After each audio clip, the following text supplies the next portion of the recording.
This episode is brought to you by HP Plus. In a world full of smart devices, shouldn't your printer be smart too? It is with HP Plus. These printers know when they're running low, so you always get the ink you need delivered. Plus, you save up to 50%, so you can print whatever you want, anytime you want. Huh, that is pretty smart. Get 6 months of instant ink included when you choose HP Plus. Conditions apply. Visit hp.com/smart for details. Did you know that indecision is costing you money? When employees get stuck in indecision loops, it can impact their work, the work of others, commitments to clients, and ultimately, your bottom line. Give your employees access to coaching when they need to stop indecision loops and keep your business moving forward. Visit grandheroninternational.ca/podcast to learn about the Grand Heron Plus program for corporations. This podcast is part of the C-Suite Radio Network, turning the volume up on business.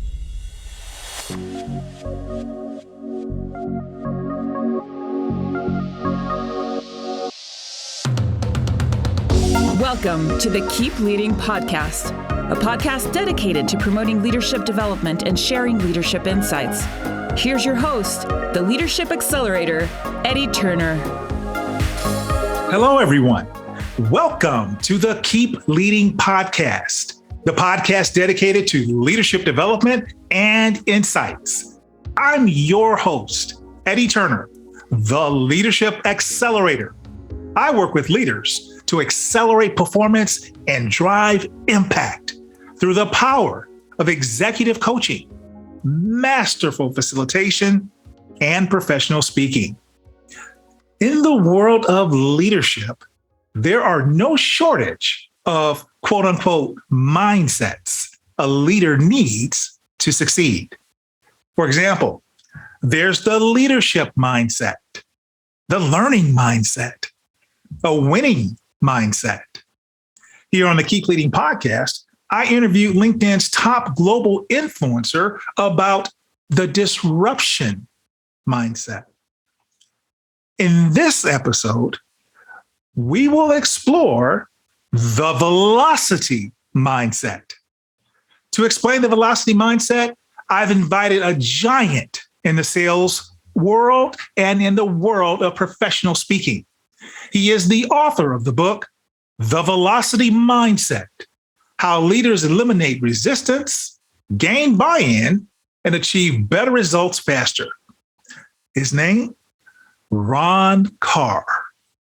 Ron Karr has worked with leaders of organizations on 6 continents to eliminate risk, gain buy-in, and achieve better results faster using the velocity mindset. For the past 30 years, Ron's presentations and advisory services have generated over $1 billion in revenues for his clients. Ron, welcome to the Keep Leading Podcast. Eddie, my friend, thank you for having me. It's such a pleasure to be with you. It is an absolute honor for me to have you here, Ron. I've been looking forward to this interview. You know, I got a chance to watch you from afar when I joined the National Speakers Association. You were the president when I joined. And later on, I got a chance to get to know you a little bit better when I joined the National Speakers Association's New York City chapter and got a chance to work with you a little closer. And that was a privilege on my part, too.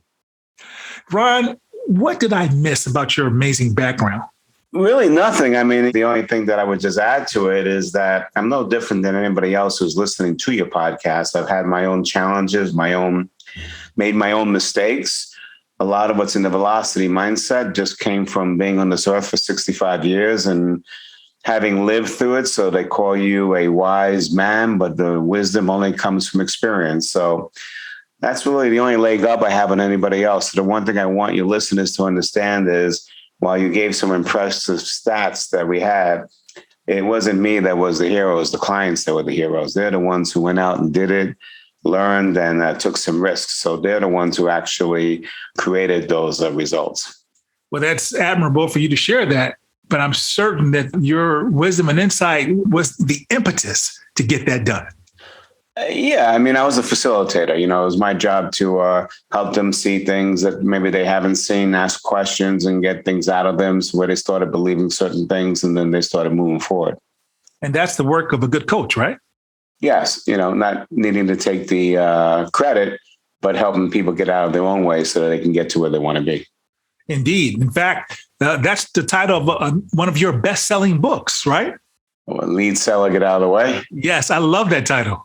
Yeah, well, the reason we came up with that title, and it was a title on purpose, when I was selling in the 80s, we were really selling because you didn't have the internet, but now everybody has the internet, so they already know what you're doing by the time you come to them.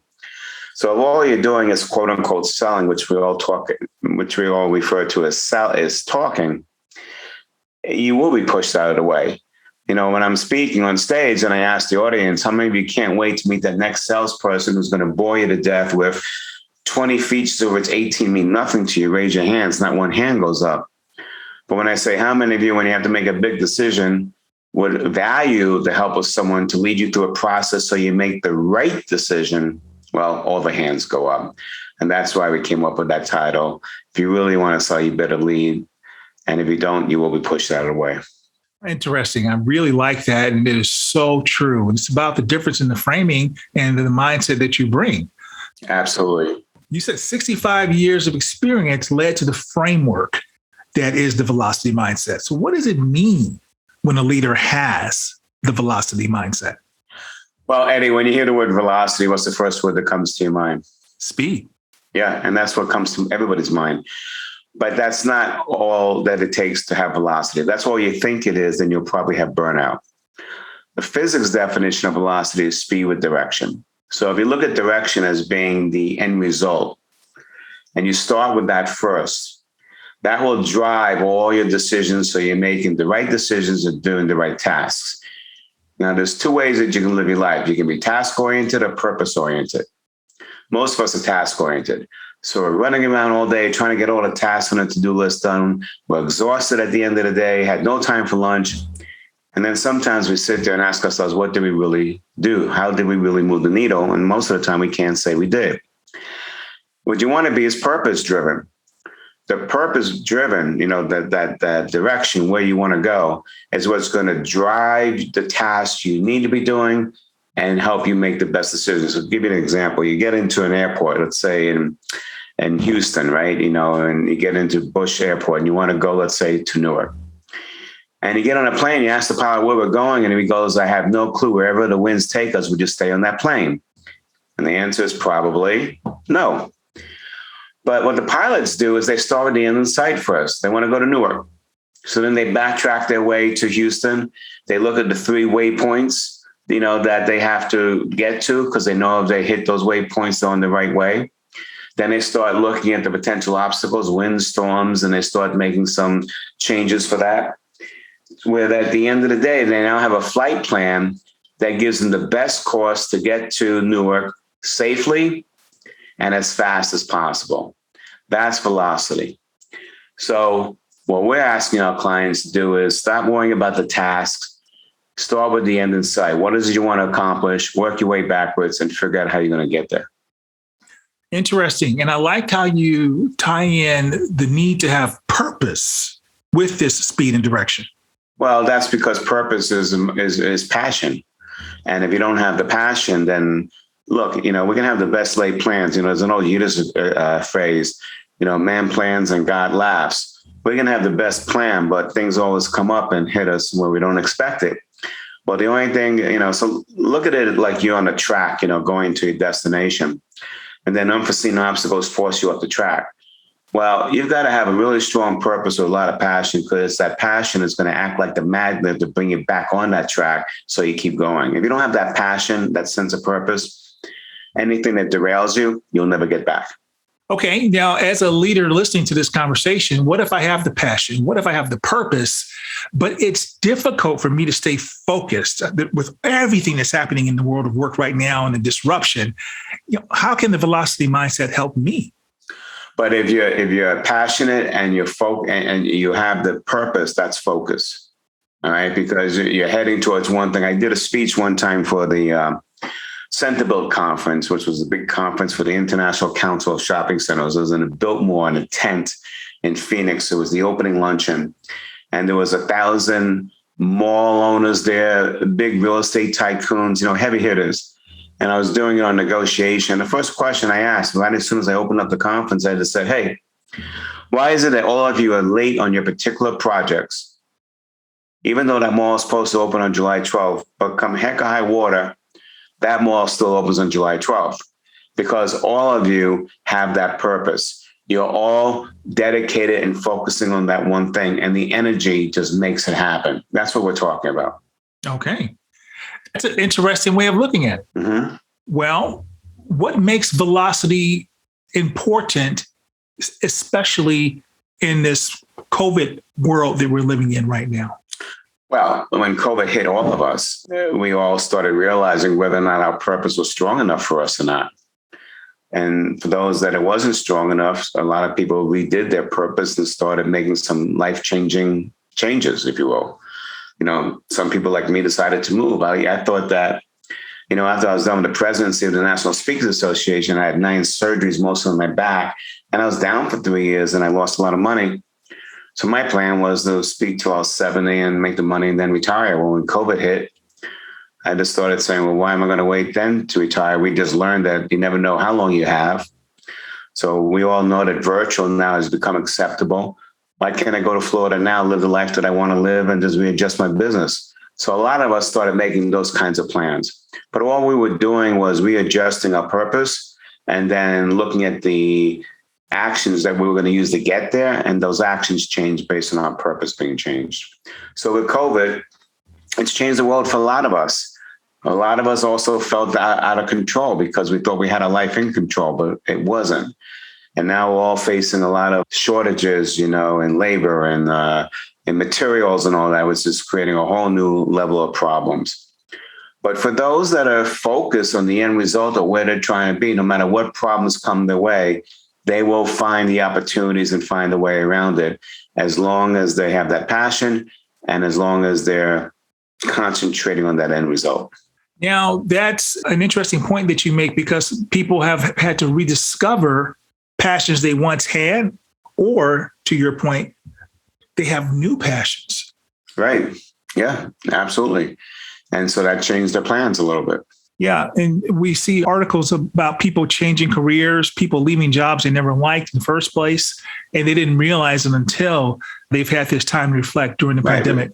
So what you just said was people started changing jobs and leaving careers they didn't like, and the pandemic helped them see that. Well, imagine now how much velocity they're going to gain when they get to something they do like and they can't wait to go to work every day.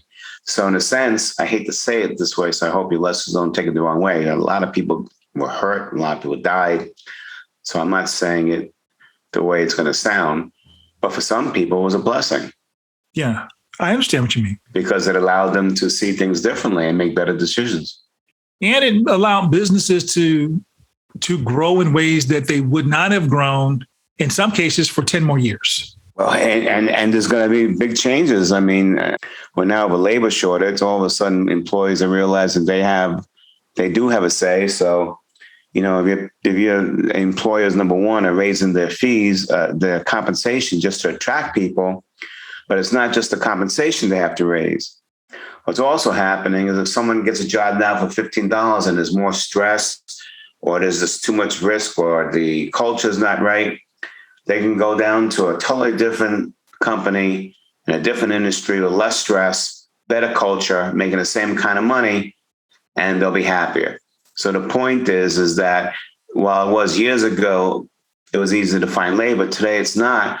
And it's forcing companies to do what they should have done before, which is to worry about their employees, worry about their culture, and create an environment that has opportunities and create an environment that basically rewards success and celebrates, success, and create an environment that at the end of the day, people just can't wait to get up and go to work. Indeed. And that is, to your point, more than just the motivation of the external motivation of the paycheck. Now people have an internal motivation where they want to live that purpose and have that focus with the job, with that compensation. Absolutely. Good. Well, I am enjoying talking to Ron Karr. He's the author of The Velocity Mindset: How Leaders Eliminate Resistance, Gain Buy-in, and Achieve Better Results Faster. We'll have more with Ron right after this. This episode is brought to you by Timberland. The Timberland boot was built to keep you warm, keep you dry. Then they passed it on for you to build something. You took it from Buffalo and Philly to Chi-Town and New York, from London to Paris, all the way to Shanghai, around the block and around the world. They built a boot. You made it an icon. Timberland, build forward. Share your Timberland story and tag them at Timberland. This podcast is sponsored by Eddie Turner, LLC. Organizations who need to accelerate the development of their leaders call Eddie Turner the Leadership Accelerator. Eddie works with leaders to accelerate performance and drive impact. Call Eddie Turner to help your leaders one-on-one as their coach, or to inspire them as a group through the power of facilitation or a keynote address. Visit EddieTurnerLLC.com to learn more. This is Karen Jacobson, the GPS girl, and you have reached your destination because you're listening to the Keep Leading podcast with Eddie Turner. We're back. I'm talking to Ron Karr. Ron is the author of The Velocity Mindset: How Leaders Eliminate Resistance, Gain Buy-in, and Achieve Better Results Faster. Using the Velocity Mindset, Ron has helped his clients generate over $1 billion in revenues over the years. Ron, before we went to break, you were explaining about the need to create the right environment for the Velocity Mindset where people can have that sense of purpose and be focused. Can you explain to our listeners how organizations go about creating that type of an environment? Yeah. So think of it this way. When I'm speaking, I'll either do a leadership example on stage or a sales example, and I'll bring two volunteers up. When we call somebody up, whether it's an existing client, a potential new client, we're an interruption. And when you interrupt someone's day, your cortisol goes up. That's the fight or flight hormone.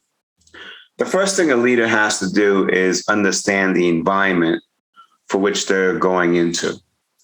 So if you know that when you need to talk to an employee about a performance issue, or you're talking to a customer about selling them something, you have to recognize that the environment is their cortisol is up, which means that they're not at a 5 or a 6 out of 10 where they're really engaged. They are a little stressed out, they're a little hesitant, so they're not really listening to what you're doing or what you're talking about. Your job is reduce that cortisol to that 5, 6. If it gets too low, 1 or 2, then they're not even listening to you. They're just like comatose. But you want to get, and I was wrong, and you want to get to the 3 to 5. Anything above a 5, they start getting a little stressed out. So as a leader, you have to think ahead and be empathetic to the environment your people are in, and understand that your number one job is to create an environment for which they want to participate in a great conversation. So the way we do it is I'll have two people play a sales and a customer on stage, and I'll just have them start doing it in 20 seconds. I'll stop it. I'll interview the person playing the customer, and I'll show up this cortisol slide, and I'll say, where were you when they first started talking to you? It goes, probably a 6, they interrupted my day. And based on the conversation, where are you now? And I go, an 8. I go, why? Because they're talking to me about features that are not of interest to me. I said, great. I'll take the salesperson aside and just tell them to start it one way differently. Say, look, just go up there and say, I'm here today to discuss this with you. And all I just need to do is ask you a question. Do you mind? They'll say yes. And they'll ask the question. They say, when it comes to X, what are your 3 biggest issues? Well, the moment they ask a question like that, all of a sudden that cortisol drops. And I'll interview the person playing the customer. And I'll say, where is it? It goes, now it's a 3 to 5. I go, why? Because it wasn't about them anymore. And I wasn't worried about them selling me. They got me into my own headspace and emotionally involved because they were asking me, what are the 3 things I want to develop? Or what are the 3 challenges I have? Well, what changed in your brain? I said, well, actually, it became less stressful because it was all about where I was trying to go. And they had my attention. I said, okay, did you give them the 3 answers? And they go, yes. And I said, why? Did you trust him? You wouldn't have given it if you didn't trust him. They go, yeah, I trusted him a little bit. Now, trust, Eddie, we know is earned. But already they got 3 answers from the individual as to what they're worried about or what they're trying to achieve, because they started trusting them because they shifted the conversation to the person, not about themselves. So I started explaining that this is oxytocin, the love and trust hormone. We know that trust is earned, but you had to develop a little bit of trust to give those 3 answers. And they said, absolutely. And then I said, did you feel good about the conversation now? They said, absolutely. And I said, that's the dopamine effect. Feeling good. But the dopamine only travels with the oxytocin. If you didn't start feeling a little trusting of the situation, you wouldn't have had the dopamine. So we explained these 3 hormones, which we do in the book, in a very simplistic way that everybody can really understand it. And now they have a different viewpoint of what it really means to influence somebody. And that's when they gain true velocity. Wow, Ron, you are taking me back to my psychology and neuroscience classes there. That's exactly what it is. Well, when this happens at times, Ron, it gets people feeling a little bit resistant to change. And part of your book is about how leaders can eliminate resistance. Well, the resistance only comes up when they feel they can't do it. So when I do that on stage and they can see it happening, they see the results and it's organic, then they're more likely to take the risk to try and do it. But what's really going to make someone want to go through that change is when the results that they're doing right now is not working. You know, every action creates a reaction. If you don't like the reactions, you can change the actions. So I'll give you a case in point. So I was in the CEO's office of a company that I'm on retainer with for a few years, and a production manager from the plant came in storming, angry, upset that this guy was 20 minutes late in the job, and upset that he was on his cell phone. I said, what did you do? I told him to get off the cell phone, he said. What did the guy say? He goes, why should I? Everybody else on the cell phone. What did you do? I yelled at him to get off the cell phone and stormed out of there. And I said, how well did that serve you? And I said, look, what does the guy want? What motivates him? He wants to be a master welder. What does it take? Great quality and timeliness. How's this quality? Great. That's why we love him. How's his timeliness? Well, he's 20 minutes on his job late and he's affecting everybody else. Why don't you go back out there and speak to him again, but forget the cell phone. Go and speak to him and say, look, you want to be a master welder? He goes, yeah. You need 2 things, quality and timeliness. Your quality is perfect. We love you. Your timeliness is pretty good, except when there's one job where you're 20 minutes late. How do we get you back on time so you stay on target to becoming a master welder? Miraculously, Eddie, that person started coming up with his own ideas of what he could do differently. And he executed and he got back on time. So what happened? It wasn't the issue about the cell phone. It was about relating to the individual's motivation. And the cell phone is what we call, are you going after the battle or are you going after the war? Mm-hmm. He made a battle out of a cell phone that had no impact on the war, meaning the end result. When he changed it, it was a totally different conversation. So he was basically doing the same thing with the same 3 hormones we talked about, but he was changing the context to which, when you think about influence, there's 2 parts of the body that are critical, the heart and the mind. If I start telling someone what to do, get up the cell phone or whatever, I'm going straight to the mind. And if it doesn't compute, they're not buying into it. But they're missing the emotional connection. If I get them emotionally involved first, which is about what they want to accomplish and where they want to be, and then I present in context as to how they can get there, I now have their undivided attention. Mm-hmm. That's what people have to do with their leaders. And that's what they have to do if they want to gain velocity. Because at the end of the day, you can't achieve what you want by yourself. We have to achieve things through the efforts of others. Indeed. And sometimes when we talk about achieving through the efforts of others, this concept is important because sometimes people feel like they're just a victim, if you will. How does this mindset help if a person is locked into feeling like they're a victim of circumstances? Yeah, great question. So the main premise of the book, The Velocity Mindset, is what would the world look like if everybody acted like a leader and not a victim of circumstance? So When I mean a leader in that respect, personal leadership over your lives, over your actions. So when something happens, like you take that production manager, he didn't like the way that job was going. What was the first thing he did? He blamed the other guy, the employee. What a true leader does before they start blaming anybody else, they look at themselves and they say, what could I have done differently? Exactly. And that's what he did through my facilitation. Because when I played back what he said to the other guy, he goes, yeah, I wouldn't have listened to myself either. And then I helped him do it differently. That's when he found the real magic. Very nice. And you've used the word influence a couple of times in our conversation, Ron, and I can't hear you say influence without reflecting back on the work you've done as an international leader of our speaking association. And our biggest conference is Influence every year.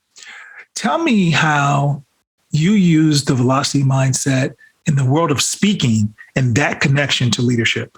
Well, whenever a client calls me up about, possibly speaking at an event, it's not about me, it's about them. So I just do what I teach. I say, what are the 3 things you want your audience to think about when they leave the event? And how important is that to your success this year?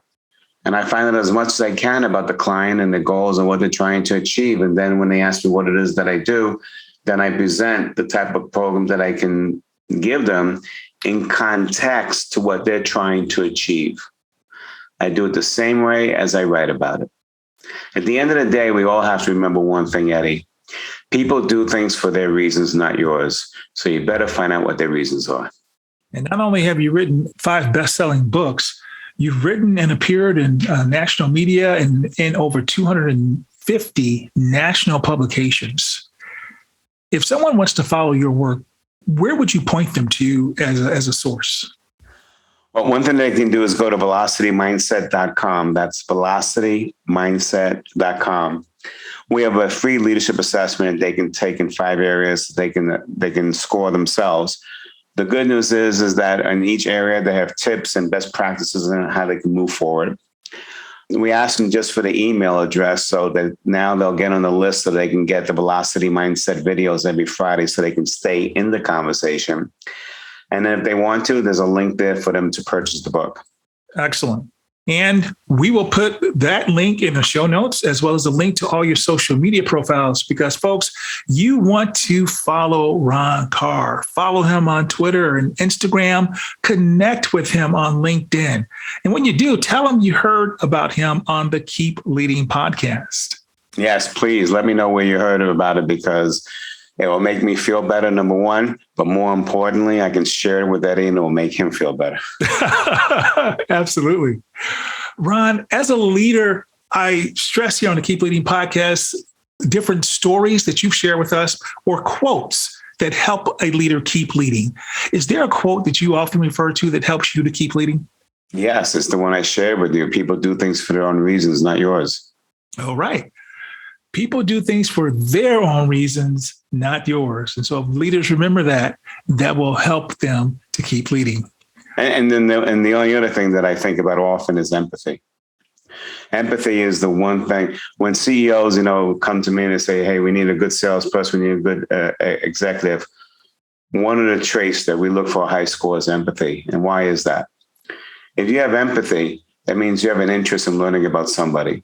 You're interested in the world where they're coming from. You're interested in what they're dealing with. You'll ask questions. If you don't have empathy, then you'll likely become more self-focused versus what I call customer-focused. Excellent. That's wonderful advice. Thank you, Ron. Ron, I've thoroughly enjoyed talking with you. Me too. Not talking with me, but talking with you, because you always stimulate the conversations when we have it. So thank you for having me. It's an honor. It is an honor as well, Ron. Thank you for teaching us about the velocity mindset so that we can keep leading. And thank you for listening. That concludes this episode, everyone. I'm Eddie Turner, the Leadership Accelerator, reminding you that leadership is not about our title or our position. Leadership is an activity. Leadership is action. It's not the case of once a leader, always a leader. It's not a garment we put on and take off. We must be a leader at our core and allow it to emanate in all we do. So whatever you're doing, always keep leading. Thank you for listening to your host, Eddie Turner, on the Keep Leading podcast. Please remember to subscribe to the Keep Leading podcast on iTunes or wherever you listen. For more information about Eddie Turner's work, please visit eddieturnerllc.com.